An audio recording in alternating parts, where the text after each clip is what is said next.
Hello, everybody. Hello, PyCon. My name is Adam. I work for a small but really cool startup called SaltXCX. I am a machine learning engineer, and among other things, I work with large language models. Today, I prepared a topic about low-rank adaptation in large language models. I'm not sure if you're familiar with this. When I first heard about it, it blew my mind. And I hope after this talk, you will be mind-blown as well.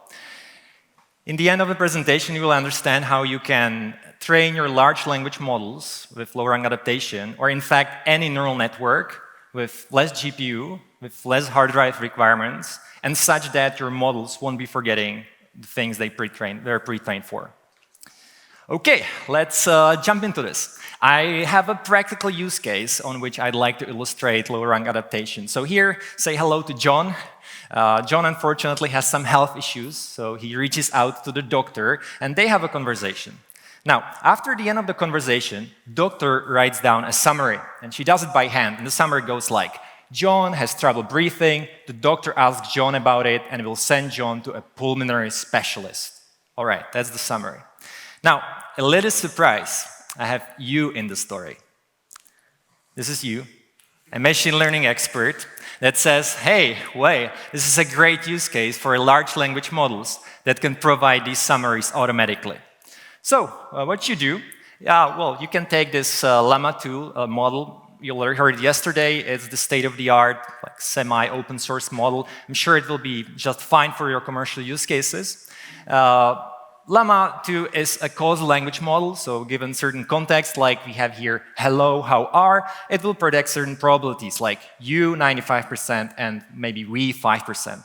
And it can predict these probabilities really well because it was pre-trained on trillions of tokens, so it's really good at that. Now, behind the scene, this is like a high-level illustration. Llama 2 is a transform model. Perhaps you're familiar, perhaps not, it's not really important. There's some embedding layer, there's multi-head attention with VKQ, matrices, value keys, queries, there's a normalization layer. It's not really important, but just for illustration. Okay, so you got your Llama, and now you can use it for the summaries. So you can prompt it, actually. You can prompt it, you can say, summarize the conversation below, super simple prompt. You can place the conversation there, let it process with Llama. By the way, in Python, it's super simple. So essentially, if you're using Hugging Face, you just download the model. So you define, I want to, right here, I want a 7 billion version. So there are 7, 13, 70 billion versions. The more parameters you have, the better the model is. And you define that you'd like the chat model because, well, there was a conversation, so it's useful to have a chat. You download the tokenizer. You tokenize the text, which essentially just means you convert the strings into numbers, and you can generate the summary, which goes like, hello, I'm here to help, blah, blah, blah, blah, blah. Well, it's 1.5 times longer than the original input. So it's not really useful. I mean, I'm sure you can come up with a better prompt than this, but you can do something better. You can fine-tune the model, because you have the ground truth that the doctor was writing. So in 3 simple steps, you have to first prepare data set. So essentially, this is on the left, you see, right, you see that this is a template with the chat version of Llama was pre-trained with. If you're interested in details, have a look at the reference. But essentially, what you have to do, you have to just fill the green parts, so system message, where you can tell the model, I don't know, be like help assistant, don't make things up, or you can keep it empty, you can keep it default, up to you. You have to fill the prompt. You saw the prompt on the previous slide, and you fill the ground truth summary, the one that the doctor wrote. All right, you have your data, so in the second step, you can train the model. So essentially, maybe I'll already show you before a little bit, given certain input like hello, how are, you're predicting what you think will come next. So you with 95% chance, we with 5% probability. You compare it to the ground truth, so that's the part in the green. So in the original sentence, it was hello, how are you? So that's why the you has 100%. You calculate loss, calculate gradients, you do it repetitively, and you have your model fine-tuned. Now, last stage, you do the evaluation. So essentially, here we have the ground truth summary that the doctor provided. Below here, we have the summary that the Llama provided. And in green, there are the words that are overlapping, exact overlap. Yeah, so John is in both summaries, word like ask is in both summaries, and etc. And in fact, like if you like to quantify it, you can use a Rouche-1 metric. It's a super naive and simple metric, but it will do. And in this example, the overlap is about 50%. Now, this was just one example. So if you would like to do it for the full data set, well, the Rouche-1 score will be 41%. And if you would let a human do it, not the doctor, but anyone, you give the same instructions, and you say, please do the summaries, the Rouche-1 metric will be 53%. So we are actually quite good with our model. So maybe not best, not good, but it's OK. So maybe you say, hey, I'm done. Are you? Well, let's look at these three things I showed you in the beginning. So when it comes to GPU memory consumption, if you would load the model in the full precision, which probably you wouldn't do, but let's presume you do, you would need 4 bytes per parameter. You have 7 billion parameters, so you would need 20 gigabytes just to load the model weights. You would need gigabytes, and without any optimization tricks, you would need tens of gigabytes for the forward pass, tens of gigabytes for the backward pass. So you would need a lot of GPU memory. Additionally, when it comes to the hard drive requirement, since your model has 28 gigabytes, if you would want to just store the model weights, you would need 28 gigabytes per model. And I'll say that maybe you'd like to have also fine-tuned the llama for different things, like, I don't know, some entity extraction or whatever, I don't know, you name it. Now, you would need more requirements on your hard drive. Maybe you have more customers that have all these use cases. So, well, you would need a lot of data. Also, it's much more difficult to deal with this during the deployment. And the last thing is something that's called catastrophic forgetting. Essentially, what you can say, hey, it's a large language model that can do all these different things, work with all these different domains. So I can fine-tune the model. Maybe when the new task will come, I will fine-tune the fine-tuned model, and then I will fine-tune it again and again. Well, this doesn't work. Your model will start forgetting things it learned in the beginning. So essentially, the first task you pre-train it with, it will slowly forget. That's what's called catastrophic forgetting, and you don't want to deal with this either. All right, so what you gonna do? Well, today I will show you how you can tackle these three problems with low-rank adaptation. Before we get into that, let's revisit one more time this full fine-tuning cycle. So I showed you in the beginning, in yellow you have the input, like hello, how are? The model predicts predicts like what it thinks will come next. Like we had you compare it to the ground truth, you calculate the loss function, and then you would like to update your weights. So for instance, in the context of this matrix, this query matrix, this matrix Q, based on the loss, you would calculate the gradient updates, delta Q, and then your update rule will be Q is equal to delta Q. And this is important. Q is equal to Q plus delta Q. Because in LoRA, what LoRA does, LoRA physically adds these delta Q matrix into the model's architecture, but not like I have it visualized here, because that would mean we will just double the amount of parameter. LoRA factorizes this delta Q matrix into two small matrices, B and A, that has dimension of 4096, and R. R is a hyperparameter. You can define as you want. Now, these two matrices are trained while this original matrix Q and all the other matrices are frozen. They're not trained. They're there just to help you to calculate a forward pass, but you do not optimize them. You keep them frozen.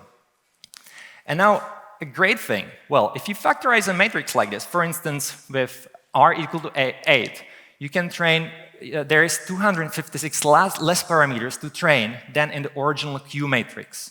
And the beauty is, if you, for instance, would do this low-rank adaptation for Q matrix and V matrix, like the authors of LoRA paper did, and if you would set R just equal to 4, you could actually get the same performance with just training so little parameters as if you would fine-tune the same model. Or maybe you can actually get even better, slightly better performance. For me, this is mind-blowing. I'll say it one more time. Like, you add just a small amount of parameters. Here we're talking about millions of parameters, while this full model has 7 billion of parameters. And if you do that, and if you train these few parameters, you can maybe perform even better. But the important thing is that this performs on par as if you train the full model. Why is that? Why? Well, the LoRA builds on the idea that large language models are over-parameterized. So if we would take this Q matrix from the first of the 32 decoder layer of Llama 2, If we would rotate it a little bit, essentially, if we would do a singular value decomposition, but let's forget that, and if we would look how many dimensions explain how much variance, we could see that you need just one dimension, just one number, to explain 16% of variance in this 4096 dimensional space, just one number. Or, other example, you would need 64 dimensions to explain 87% of variance in this original 4096 dimensional space. And well, technical terms, you can call this that this is a low, that this model or this matrix has a low intrinsic rank, thus low rank adaptation. LoRa builds on this idea and say, okay, since the original model or the original matrix has low intrinsic weight, don't the weight update matrices, delta Q, don't have they also a low rank? And that's what they're building on. So this is the reason why they're saying, okay, well, we think that since the matrix Q has a low rank, then we can decompose this huge delta Q matrix into two super skinny small matrices, B and A. Yeah, these matrices are initialized randomly, so you just have random parameters, and you train them, and they figure out how to do this decomposition on the fly. Let's put it together one more time. So here, if you will be speaking about the full fine-tuning, then in the full fine-tuning process, we would just have the Q, we would do the forward pass, calculate the loss, calculate gradients, backward pass, we would fine-tune all 7 billion of parameters. By the way, I didn't mention this X is the input from the previous layer or just the input. Now, with LoRa, this matrix Q, and in fact all the other matrices, if you're adapting just Q matrices, are frozen, you don't train them. There are two additional added matrices, B and A, that are being trained, and that are being trained. So maybe let me have a little break and give you more intuition. Sorry. All right, we had a little bit more like a technical view why this works, but maybe a more like interpretable thing, how you can think about it. Well, the original model was pre-trained with trillions of parameters. It understands perfectly the language, it can tackle problems from different disciplines, it can do different tasks like summarization, well, maybe not so well, but it can do maybe even some translation things, many things. And now you just want to tell the model, hey, like, I don't want you to provide such a long summary. I want it shorter. I don't want to use specific words. I would like to have different words. You're just tweaking the model a little bit. That's also why it makes sense that you would want to just tune few parameters. You don't have to retrain the model from scratch. It's sort of like how I try to think about this. In code, applying LoRa, it's like super simple. You essentially just have to load the model and the tokenizer again. On line 9, you are loading the LoRa configuration. You have to specify R. It's a hyperparameter. You can experiment here, but well, 32 could be a good start. You have to define the target module. So essentially, you define the matrices that you'd like to adapt. So here in the original LoRa paper, they come up with best results with just adapting Q and V. V matrix is from the multi-head attention, but again, you can do all linear layers here, anything you want. There are some additional parameters, but they don't have so much impact on the performance, so I omitted them here. And then on line 13, just apply the LoRa configuration to the model, you train the model, in the end, you save the LoRa adapter. Now, if we would do the evaluation, and if you'd compare how does the tuned llama with LoRa performs, there is 1% gap, as if we wouldn't train it with LoRa. The reason here is that something I didn't speak about and I didn't tell you, I actually quantized the original model.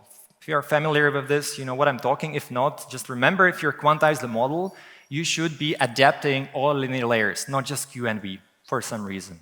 So, and then you can really reach on-pair performance as if you'll be training all 7 billions of parameter. Inference, also very simple. You load the base model, you load the tokenizer. On line 8, you load the LoRa adapter, and then there are two options, essentially. On line 11, what you can do, you can take this, remember, we had the original matrix Q, and then we had B and A. You can merge these two matrices, just sum them together, And then you get the same model like you have in the input. So there is no architecture change, and also no need to additionally make some matrix operations to come up with the result. So you can merge the model so that there is no inference delay. And in fact, this was at the time when LoRA was released. This was like a breakthrough because previous adapters required some extra mathematical operations to come up with the result. Or if you don't want to do this, you can actually then very easily, on the fly, during the inference time, you can change this LoRa head, and you can suddenly have different model. And here the beauty is that this original base model, you don't have to load it to the memory. It's already there. You just change the adapters, and it works on the fly. And now you call model generate, and then you get your summary. This is more like a high-level code. I included here in repo at the full code. You can have a look. Also, the slides are there. Feel free to comment. All right, so let's revisit these three things. So are we done? Are we done? OK. When it comes to GPU memory, in fact, we added some parameters in the models, but we added just a few. We're here talking about megabytes, so we will need some megabytes extra for model weights. We will need some extra for the forward pass, but during the backward pass, we don't have to train all these 7 billions of parameters. We have to train just these extra BNA matrices that we added to the model, so there is a major saving. The authors of LoRa papers say that you can save up to 3 times less GPU if you train with LoRa. When it comes to hard drive requirements, well, it's amazing because you can just keep one base model, which maybe has 28 gigabytes of, it takes 28 gigabytes or whatever, and then you can just store the adapters that are in megabytes of sizes. So this is super efficient, very easy. And finally, with catastrophic forgetting, what you can do. Well, actually, there is no need right now to take a fine-tuned model and fine-tune it one more time and fine-tune it one more time, because you can train each task, you can train each adapter for each different task. So essentially, this is how you can avoid the problem of catastrophic forgetting. OK, so I'd like to close up. So here are my three takeaways. The first one, well, if you train large language models, train them with LoRa. It will save you your GPU memory, it will be better for your hard drive, and you'll be less prone to have catastrophic forgetting. And finally, as you saw, super easy to implement. All right, that's enough from my side. Okay. There you go.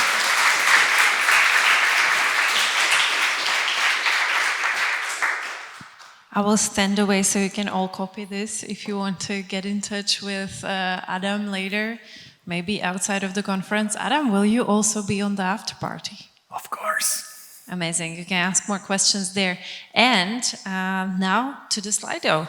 Stepan asks, what other models besides LLMs do you think could be over-parameterized and benefit from LoRa? LoRa is typically also used for stable diffusion with images, so that's a classical one.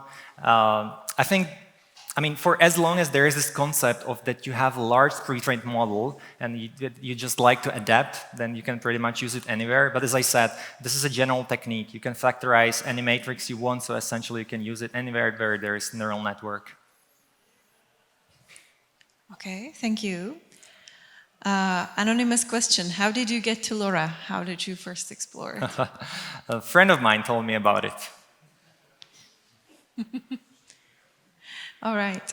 If models are over-parameterized, doesn't that mean we could just make the original LLM much smaller somehow and get the same performance?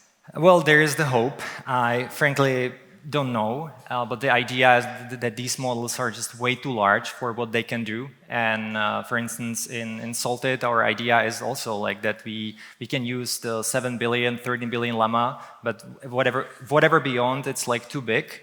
The idea is that, yeah, I think we will see it in research that these models will be getting smaller and smaller. Oh, well, smaller. They're getting, on the one hand, bigger and bigger, but here, sort of like, I think at one point, it will be just too big.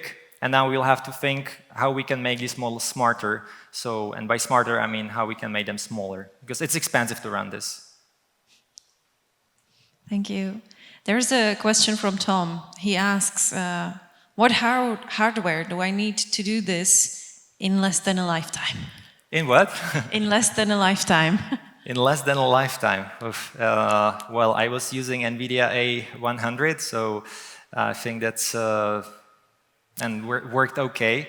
I didn't really we don't have this deployed. This is actually we were just testing this out in our company just for our ideas to understand how LoRa works. Also to understand how much data do I need to pre-train the model. So actually yesterday was a question. So how many summaries do I need to like ground truth summaries do I need to make this work? And if you remember this Rouge 1 metric that end up with, I think, 12,000 examples was 41%.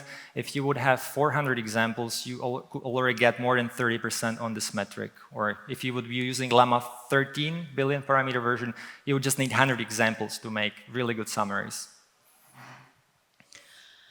Another one. Hello, thank you for the talk. Did you try LoRa only on Llama 2 or also other models? For now, just playing with Llama.